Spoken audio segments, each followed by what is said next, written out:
Bebe Jeron. Pogi ikaw. Pogi ikaw. Ha? Pogi ikaw. Patingin ng buhok ni Papa. Diyan ka nga patingin ni Papa ang buhok mo. Wow, galing ng buhok ka. Parang ano ng manok. Ay, huwag mo lagyan ng manok sa Ganari nga. Ano ba yan?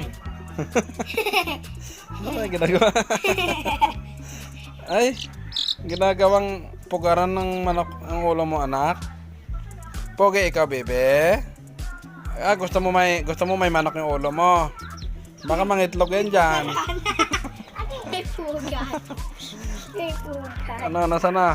Ay no. Nabuli yung manok. O, lagay na natin sa ulo mo.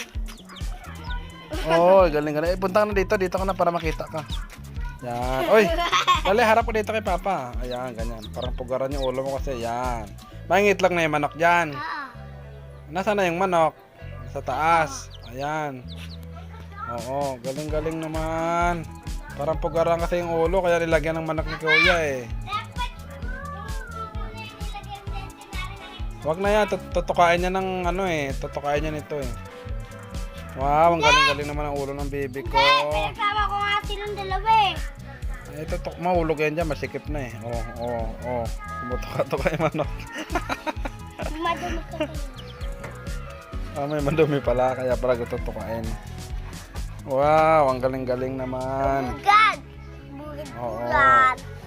Ang galing-galing naman ang ulo ng baby namin. Parang pugaran kasi ng manok yung ulo niya.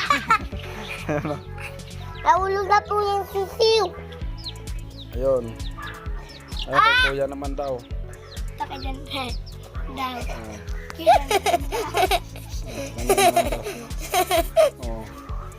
Ayan, kay baby naman, yung pugaran yung ulo. Ayak Na, ka. baba na ikaw tayo, ikaw. Ayan, baba na ikaw tayo, ikaw doon ah. Yan. Aray, Bugad na. galing-galing naman. Bugad. Halika dito. Hindi na muna.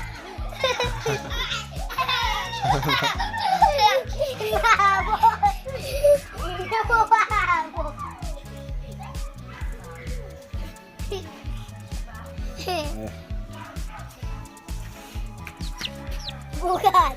Ayan, pugaran na po yung ulo niya. Ayan. Karang. Ayan, pugaran daw ng ano to, ng manok. Halika dito.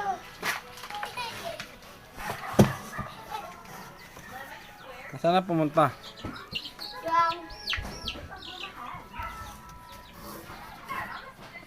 Yung Puro balahibo ng ano yung ano mo.